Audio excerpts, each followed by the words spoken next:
That's it. That's it. Daniel Cormier. Imagine telling a non-MMA fan this man is one of the most scary men in UFC history. In fact, in human history. Daniel Cormier is not appreciated enough in the UFC.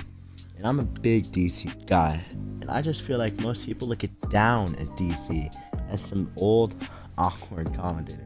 And yeah, that may be what he is now, but I will not stand for any DC slander by some 6-year-old Jake Paul fan. I really don't understand why this man is not in some people's top 10. Maybe because of the way his career ended, I don't know. But DC was a technical fighter and had extremely good fight IQ, and also had extremely good cardio for literally having a beer belly. You know, you look at anyone in the UFC, this man was definitely the fattest man in the UFC. He's the least built. But that didn't stop him.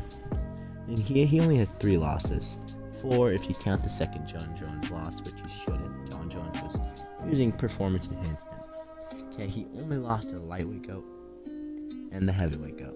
Keep in mind, this man has a very good resume too. He has 1 win over Stipe, 2 wins over Anthony Rumble Johnson, 1 win over Anderson Silva, and a win over Alexander Gustafsson. Also, not to mention that this man is really a former Olympian wrestler medalist. I mean, here are a list of his accomplishments.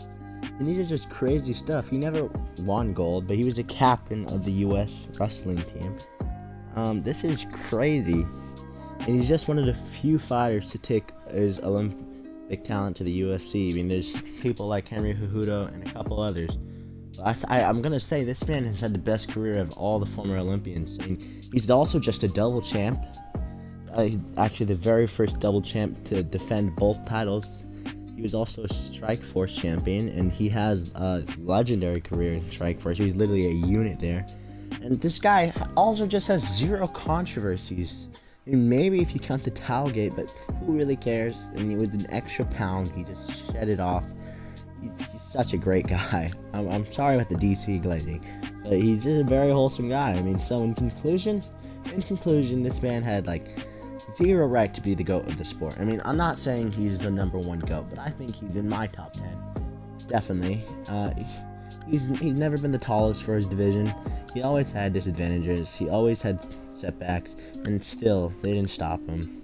Only the 2 GOATs, only the elite fighters gave him trouble in his fights. And that's why Daniel Cormier is underrated, and that's why Daniel Cormier does not get the appreciation he deserves. Thank you guys for watching. That's just my opinion. Leave your opinion down below. Octagon Outpost out.